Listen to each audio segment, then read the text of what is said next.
there's a taunt used to make fun of Christians in the first, as it was first expanding through the Roman Empire. So one of those first taunts used to make fun of Christians was just, "You atheists," which nowadays sounds kind of weird, right? That Christians would be taunted by being called atheists. But it's because Christians said that there was only one God, as opposed to the pantheon. Specifically, it was largely due to the fact that they refused to acknowledge the emperor as God. And so they refused to call the emperor God, and so they were called atheists. Christians were also called cannibals and incestuous people, too. And so I'll let you figure out what those are. If you can't figure it out, you can ask me later. But one of the big critiques was you atheists. And some atheists today think they're clever by pointing out that Christians are only one God away from them. And so if you compare them to pagans, then Christians are so close to atheists. And so we might as well just give up one more God and be just like them. But that's a silly argument. Words have meaning. It ignores the meaning of the word atheist. And if words don't mean what they mean, then there's no point in communicating at all. So that silly charge of you atheists, or at least you almost are an atheist, it's been around for a long time. And there's a reason for that. It begs the question, in a worldview where there are thousands or more gods, how do you know to which God you are referring? Nowadays, Christianity is like dominated culture. So if you're in a culture that finds many of its origins, for example, in Ireland, where there's just cathedrals everywhere you look, if you say God, you pretty much know what you're talking about, although it's getting weird in Europe at the moment, but you pretty much know which God you're talking about in areas where Christianity is dominated the culture for a long time. But it's still worth thinking through. How do you know which God you are talking about if you believe in lots and lots and lots of gods, or if the person you're speaking to believes in lots and lots and lots of gods? Well, God gives himself a name. We don't say it because we're afraid of violating the third commandment, even though that's not really what that commandment's about, because the authors of Scripture used his name all the time, because it's important to clarify which God you're speaking about sometimes. So whenever you see the Lord in all 4 capital letters, when you're reading through most English translations, that's God's divine name being used. It's Yod He Vav He, Yahweh is that word that's there. God gives himself that name. He is the God who is. I am. God also revealed himself as the person of Jesus the Christ. God took on flesh, and that is Jesus. Jesus in the flesh, or God in the flesh, is Jesus. And so you can refer to Jesus, and that's how you know which God you're talking about. But there's another way throughout the Old Testament and many times in the New Testament where God clarifies who he is, because he knows he's speaking to people who believe in lots and lots and lots of gods. He sometimes declares his name, but he often will describe what he is like as well and give descriptions. A lot of those, have you ever seen those banners that have like the names of God, or like pictures that you share on Facebook of these are the 100 names of God? And for some reason, a lot of them use Jehovah, which is a bad mispronunciation of Yahweh. But a lot of those names of God banners are actually not names of God. They're descriptors of God. If you think about it, these are descriptions of who God is and what he does. And one of those descriptions, it gets used often. I'm going to read a whole list of verses. Listen to this list of verses to see if you can hear what the description of God is in these. Exodus 3:6 says, "And he said, I am the God of your father, the God of Abraham, the God of Isaac, and the God of Jacob." Exodus 3:15, God also said to Moses, "Say this to the people of Israel, the Lord," that's all 4 caps there, so that's Yahweh, "the God of your fathers, the God of Abraham, the God of Isaac, and the God of Jacob, has sent me to you. This is my name forever, and thus I am to be remembered throughout all generations." 1 Kings 18:36 says, "Elijah the prophet came near and said, O Lord, God of Abraham, Isaac, and Israel, let it be known this day that you are God in Israel." Psalm 105, "He remembers his covenant forever, the word that he commanded for 1,000 generations, the covenant that he made with Abraham, his sworn promise to Isaac, which he confirmed to Jacob as a statute, to Israel as an everlasting covenant." In Matthew chapter 22, verse 31 and 32, Jesus said, "And as for the resurrection of the dead, have you not read what was said to you by God? I am the God of Abraham and the God of Isaac and the God of Jacob. He is not the God of the living, or not the God of the dead, but of the living." Acts 3:13 says, "The God of Abraham, the God of Isaac, and the God of Jacob, the God of our fathers, glorified his servant Jesus, whom you delivered over and denied in the presence of Pilate when he had decided to release him." What is the qualifier that's used over and over and over again? At least in the verses I read. Those are just a handful. There's many more. The God of Abraham, the God of Isaac, and the God of Jacob. One of those you might have been confused is the God of Israel. Abraham, Isaac, and Israel, but Jacob's name gets changed to Israel. So the God of Abraham, Isaac, and Jacob. They are the patriarchs. But why would God often say, that's who I am? I should be known by these three guys. And that's an important question.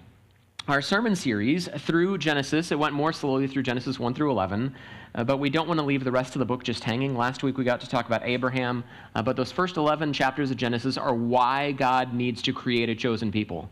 And it kind of gives us all the details of how terrible humanity's messed up this good world that God has created. Chapters 12 through 50 of Genesis are then, okay, this is how God is going about saving his people. And he does so by creating a chosen people, not just by picking a people group randomly, but by miraculously creating a new people group where there was no people group before, and saying, okay, I'm going to make a new nation, and they're going to be the fathers of this chosen people who will then go on to bless the world. And not just their nation, but all of the nations. And the forefathers of that people group are called the patriarchs. They are Abraham, Isaac, and Jacob. They are the men who receive and carry the first bits of that covenant promise from God to bless and redeem the entire world and get the whole world back to where it should be. They're the ones given that torch to carry for the first time ever. That plan culminates, it concludes with Jesus. And when we say Jesus Christ, that's his title. Christ means that he's the chosen one to fulfill all of the promises given to the patriarchs and prophets.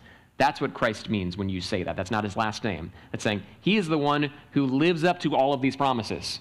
That's what you're saying there. So he's not just the king of Israel, he's the king of all of humanity. And he blesses the world by propitiating for our sins, making atonement for our sins, making a new way for people to live. But that plan has to start somewhere. Because if God just showed up on the earth and said, boom, here's a Messiah, everyone would have gone, what on earth are you talking about? And so he has to reveal the process and work on this special nation. It starts with a little bit of vagary when it begins, right? It's like, okay, we're going to create a new nation. And this new nation, if they're a people group, they're going to need a place to live. So we're going to give them a special place to live. But that special place to live needs to be where people are going to hear about them. And so it ends up they're placed at the center of all of the trade routes of the ancient world, all culminate and spread from there. And so that's the land that they're going to be given. And that nation and place, they get a special blessing that they are going to bless the whole world through them, because that's the nugget of that first covenant. Is, okay, you guys are going to bless all nations. And so when God declares, I am the God of Abraham, Isaac, and Jacob, that is shorthand for saying, I'm the God of the book of Genesis. Which we didn't call it Genesis way back then, but it's shorthand for saying, I'm the God who created the world, I'm the God who witnessed the world fall, who established the borders of all the nations, who created a new special blessed people group. I'm going to use that nation to save the rest of the world so that they may all be able to make one new redeemed citizenship of heaven. You could summarize even further and say, the God of Abraham, Isaac, and Jacob is shorthand for saying, the God of the Bible. That's the easiest way to say that there. And so, the foundation of all of human history, the book of Genesis, gives us the telling of the forefathers of the patriarchs of God's plan. Abraham, we covered him last week. Very quickly, we did not cover all of his stories. We just can't. Isaac, he's this week, and actually we can cover all of his stories. And then next week is Jacob, and no, we won't get to cover all of his stories. So what do we know about Isaac? You can call him the middleman, not just because he's in the middle of Abraham, Isaac, and Jacob. Abraham is a big deal, right? Like, he's the prototype of all of faith. He's the first guy to get the ball rolling, the first patriarch of God's people. Jacob, he's a special guy. His name has changed to Israel, and that's the name of the people group we're talking about, right? He has 12 children, sort of. There's 14, depending on how you count.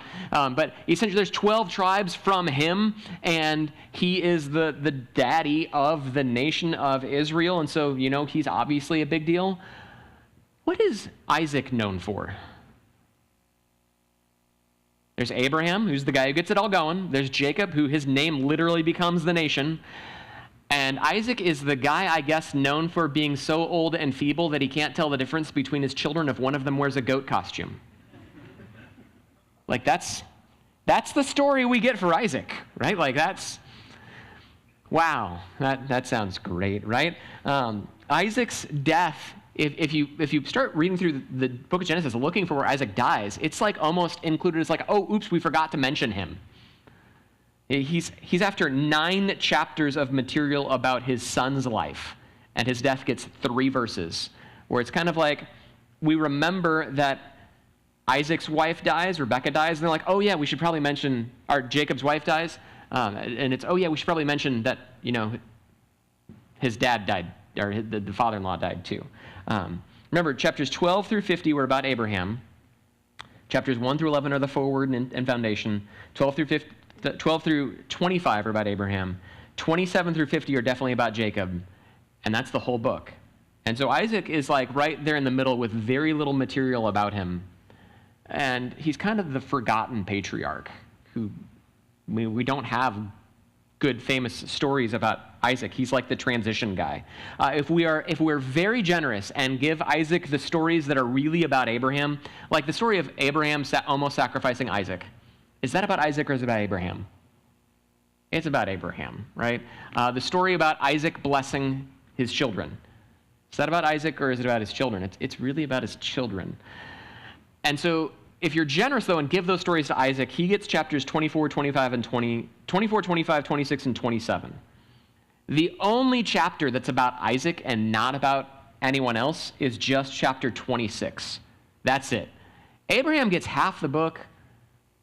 Abraham's grandson gets more than half the book. And Isaac gets 3 paragraphs. It's like, wow, okay, there. When we get to heaven, Isaac might argue with me and be like, no, I am about that. Like that street. Okay, Isaac. But it's chapter 26 is the only chapter about Isaac himself. And since it's the only chapter, let's go there. So we can turn in Genesis chapter 26 to verses 1 through 5. And I'll read these first 5 verses to look at this. Now there was a famine in the land, besides the former famine that was in the days of Abraham. It's even in his own chapter. He can't get away from Abraham, right? And Isaac went to Gerar to Abimelech, king of the Philistines. And the Lord appeared to him and said, do not go down to Egypt. Dwell in the land of which I shall tell you. Sojourn in this land, and I will be with you and will bless you. For to you and to your offspring I will give all these lands, and I will establish the oath that I swore to Abraham your father. I will multiply your offspring as the stars of heaven, and will give to your offspring all these lands. And in your offspring all the nations of the earth shall be blessed, because Abraham obeyed my voice and kept my charge, my commandments, my statutes, and my laws. So in chapter 25, that's the one right before we just started reading, Abraham dies, Jacob and Esau are born to Isaac, then they grow up and fight over their inheritance. So they're already grown men and have decided who's getting what inheritance by the time we get a story about just Isaac here. And so that's a clue that he doesn't get a whole lot of material. But before we get completely wrapped up in the story of Abraham's grandchildren, because by the end of chapter 26, reminded them again, we need to be assured of one thing, and that big thing is, okay, is God going to be as faithful to the promises to Abraham's descendants as he was to Abraham? And so before you get too far down the family line, before you get 2 generations removed, we're not getting a whole lot about Isaac, but this fact is extremely clearly very well established because it's a big deal. The covenant line of being God's chosen people is not going through any of Abraham's other kids. It's going through Isaac. That's the big deal fact that needs to get established as we get to Isaac's story here. Because if you remember, Abraham is not only the father of Isaac. Abraham, before he had Isaac, had Ishmael, right? That was through Hagar. And then after Abraham's wife Sarah dies, an entire another people group is fathered through his second marriage. And so we learn about a whole nother people group that he fathers. And so God declares in no uncertain terms, no, it's Isaac is the one who's the covenant child. It's through him that the promise will be passed down. So Isaac is the new chosen one.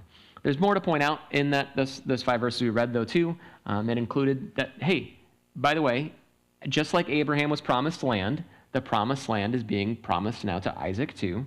He's going to have a giant nation that's going to become huge, and that nation in that special place is going to be a special blessing for all of the people of the earth. His family line will carry that mission that God is going to redeem the entire world. Isaac's promised all those things, too. It's also worth noting the last line in that verse 5, where Isaac receives this promise not because of anything special Isaac has done. It actually says because of what Abraham has done, Isaac receives these promises. Abraham's belief is always given the credit, and we talked about that last week. That is a huge deal, but we see that his belief was meaningful because it went on and actually did something.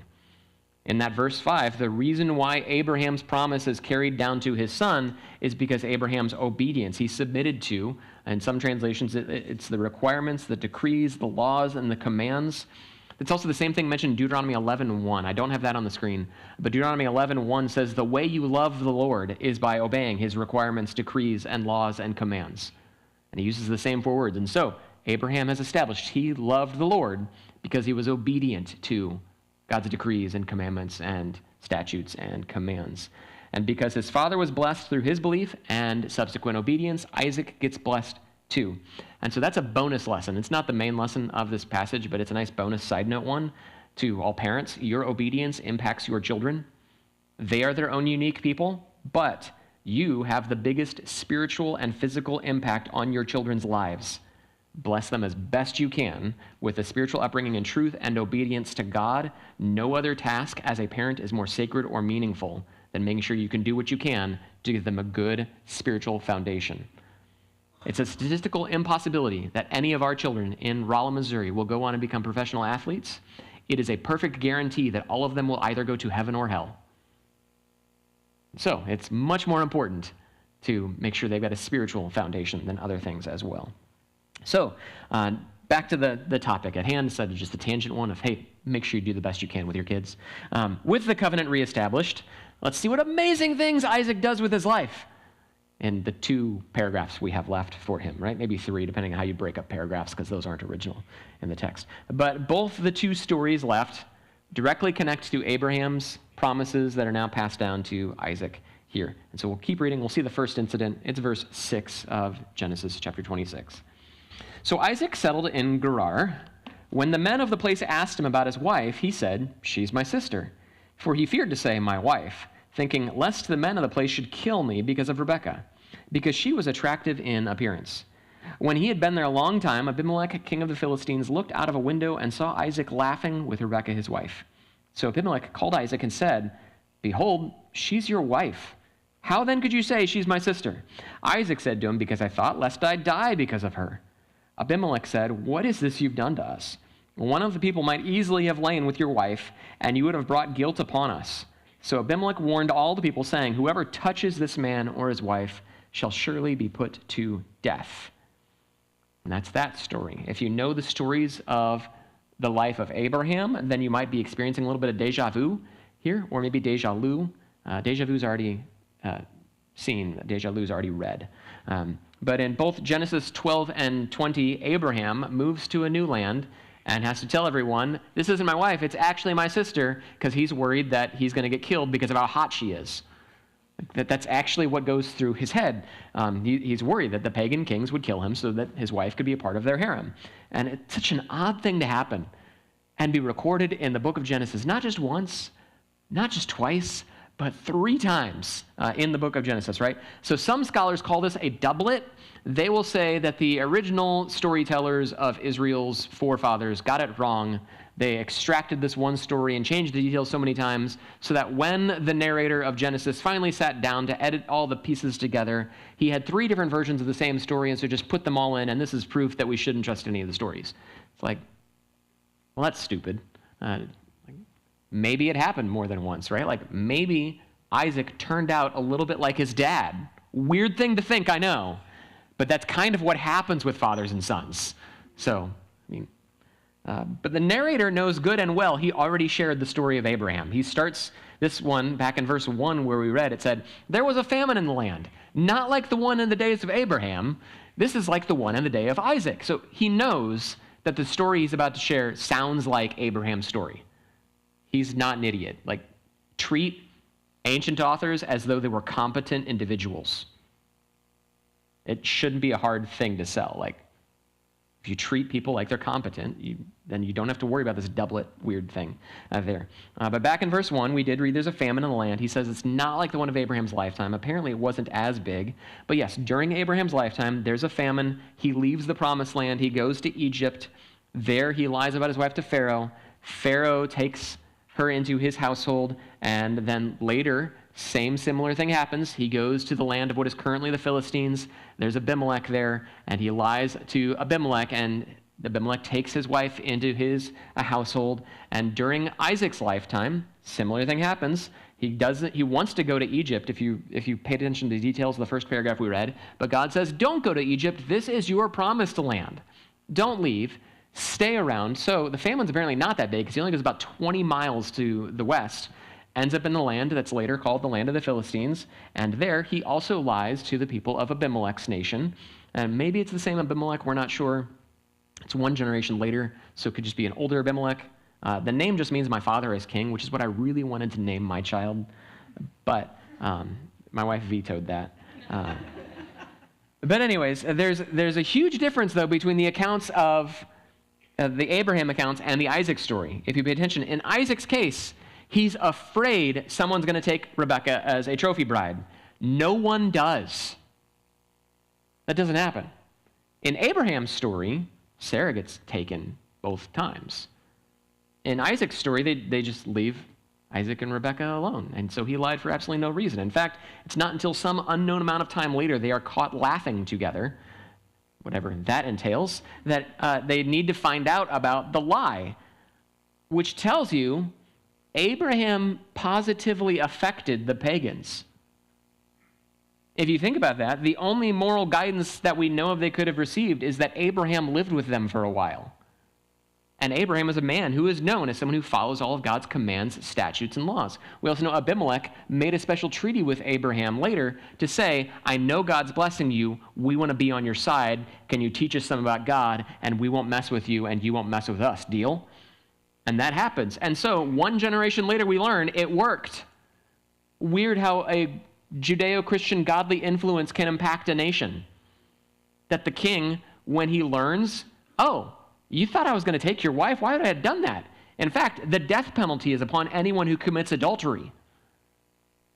That's what Abimelech announces just one generation later. Isn't that kind of cool that Abraham impacted the nation so much? So that happens here. And so Isaac, similar personality to his dad. Maybe he remembers some of the stories about his dad. And remember how it's really easy to remember negative things more than it is positive things. And so he might be remembering some of the negative things about Abimelech. And so when he shows up again, he makes this commitment to his wife, lie about it. But what instead we see is that Abraham potentially positively affected the nations around him. Maybe in small ways, but that's how it should work. Those who follow God should affect the culture around them. Jesus called us salt and light of the earth. And in fact, Jesus said, if salt loses its saltiness, we should just throw it out. So if you're not preserving the culture around you, there's a problem. That's what Jesus said about his followers. So yeah, it's okay to do things like vote with a Christian conscience. Don't tell you not, that you shouldn't. Don't let people tell you that you shouldn't do that. That is expected by God for you to try to impact the culture around you. So yes, there are lots of overlapping details between Abraham's story and Isaac's story there, but it's not the same story. It's not just the same story poorly remembered, different stories, and we see progress between the stories there. The author knows they sound the same. In fact, he knows the whole thing sounds the same, because if you read the next couple sentences of Genesis chapter 26, all of it sounds the same as Abraham's life. Everything Isaac does, Abraham already did. In fact, we're not going to read those verses, but the next several verses is Isaac's going around making wells, and they're all the wells that Abraham already dug, and he's just redoing them. That's a large chunk of what we know about Isaac's life, is he just went around redoing everything his dad did. And so that's interesting there. I'm sure God could have inspired the author of Genesis to write down more stories about Isaac's life. Instead, all we get is a chapter that bridges the gap between two other patriarchs, with this one patriarch who's kind of the forgotten middleman with absolutely nothing unique about his life given to us at all. Everything he does, Abraham already did. And so, what is the lesson in Isaac's life? I think one lesson you see in there from this one early chapter is that what God has done in the past is what he continues to do in the future. He's the God who's the same yesterday and today and forever. And that's why it's actually a good thing where he says, I'm the God of Abraham, Isaac, and Jacob. The same things that happened to Abraham and Jacob are things we can expect in the lives of other people who follow after God. And so what God has done for past generations, he's going to do for future generations. Why wouldn't he do the same kinds of things he's done in the past in the future? If he says, I'm the God who should be remembered by what I've done in the past. And so, in a way you could say, everything Abraham does, Isaac does better. Isaac does everything Abraham did. No, you can't. You can't really say that. But Isaac's just the continuation of the promise there. And I don't know if he does it better or not. But I'm sure Isaac lived a life that was at least moderately, comparably normal to other people who lived back in that day and age. All right? But God's inspired word takes time to let us know he's living in the footsteps of Abraham. Abraham's triumphs of faith, Isaac's got those too. Abraham's failures to fear, Isaac's got those too. But Abraham's continuation of the promises that would only be fulfilled 2,000 years later, Isaac's still faithfully following after God, even though it takes patience and he doesn't see the fullness of the promise. Even by the time he dies, he's still going to stick it out with God in this. Isaac is the next step in inheriting the same covenant that was eventually meant for all peoples. And apparently we don't need to know much more about him. That's all we get about him. If you keep reading chapter 26, those verses I said that we're going to skip over, we are going to read a few more. But you get a lot of geographical details, and they're very similar to the travels that Abraham experiences. Verses 12 through 33 are really about how, Isaac didn't receive the promised land yet. He's just going around digging a well, finding water sources, and every time he digs a well, finds a water source, somebody shows up and says, that's my land. And he says, okay, moves over, digs a well, finds a water source. Somebody shows up and says, that's my land. He says, okay, moves over, digs a well, finds a water source, and somebody says, that's my land. And he says, okay. It's actually kind of weird to read it. It's like, have a backbone, man. But he's okay. He's just fine moving around. In fact, he names the wells pretty weird. And digging wells was an expensive and dangerous task back then. And finding a flowing water source was priceless in the land then. But he names one well disputed. He names one well the equivalent word to Satan. And then he finally names the last well, he calls it enough space. That's the name of the last well he digs in that paragraph of him just moving around. And now that he's staked out enough space, he goes back to Beersheba, which coincidentally, that's where Abraham lived most of the time. But he goes to Abraham's home, and then we get the last part of the chapter dealing with Isaac. And so I'll read the last bit we have here about him. Verse 23 and following. From there he went up to Beersheba, and the Lord appeared to him the same night and said, I am the God of Abraham your father. Fear not, for I am with you, and will bless you and multiply your offspring for my servant Abraham's sake. So he built an altar there and called upon the name of the Lord and pitched his tent there. And there Isaac's servants dug a well. When Abimelech went to him from Gerar with Ahuzah, his advisor, and Phicol, the commander of his army, Isaac said to them, why have you come to me, seeing that you hate me, and have sent me away from you? They said, we see plainly that the Lord has been with you. So we said, let there be a sworn pact between you and us, and let us make a covenant with you, that you will do us no harm, just as we have not touched you, and have done nothing to you, nothing but good, and have sent you away in peace. So you are now blessed of the Lord. So he made them a feast, and they ate and drank. In the morning they rose early and exchanged oaths, and Isaac sent them on their way, and they departed from him in peace. That same day Isaac's servants came and told him about the well that they had dug, and said to him, we found water. He called it Sheba, because the name of the city is Beersheba. Or therefore, the name of the city is Beersheba to this day. And the next two verses are not about Isaac. So a note in the verses we skipped over is that one thing Isaac was doing is he's journeying around uncovering the wells that Abraham dug. And then the paragraph we just read is another one that has multiple phrases that are word for word the same of what happened in Genesis chapter 21, where Abraham was approached by Abimelech again and told roughly the same thing. Abimelech says, I know the Lord is on your side. Would you please promise to bless me, remain faithful to me, because I know the right God, the God named I Am, is with you. Notice also Abimelech shows up with his general. That same thing happens in Abraham's lifetime too. They're worried about how powerful Isaac is. They realize that God is blessing him. And so they acknowledge that God has blessed Isaac just like he blessed Abraham. Please be on good terms with us. So that's what's going on there. Isaac blesses the other nation. That's what his covenant is all about. And the next day he receives one more blessing, and that's, hey, another well. So that's chapter 26 is like the chapter of wells there. But the very next verse is about Isaac's children, and that takes us on to the more stories of Genesis there. And so in a way, not a whole lot happens in Isaac's life. Maybe a lot more did happen. Probably a lot have happened. I mean, we can ask them about it when they were in heaven. But we don't get given in the book of Genesis many details about his life. We just get told, yeah, there's some things Abraham did. Isaac did that too. That's all we get there. The details we have are just repetition. So Abraham is promised a land, a people, and a blessing. Abraham dies at seeing a land that's not his own, having just one child of the promise, and maybe he's starting to affect the world a little bit. There's a blessing there. Isaac is promised a land, a people, and a blessing. Isaac is constantly making the land better. If you read through it, when he travels around and making wells, he doesn't fight over them. He just says, okay, you can have the well. You want some water? Here you go. I'll go make myself some more. That's what he does. So he's actually fulfilling some of the promise of blessing all of the other nations because he's making the land fruitful and plentiful, which is a command God gave us back in the Garden of Eden. And the same exact phrasing is used in Isaac's lifetime when he says, I'm making fruitful and blessing there. He has twins. One becomes the namesake of Israel. One set of twins, though, is not a nation-sized people group, right? Although if you get given twins, I assume you might think that sometimes. I like the joke of, what's it like having a third kid? Well, pretend you're drowning and somebody hands you a baby. I like that joke. But so at the moment, it might feel nation-sized, but no, he does not live up to the promise of having a nation to him. That promise still hasn't happened. And he, too, is blessing others around him, though.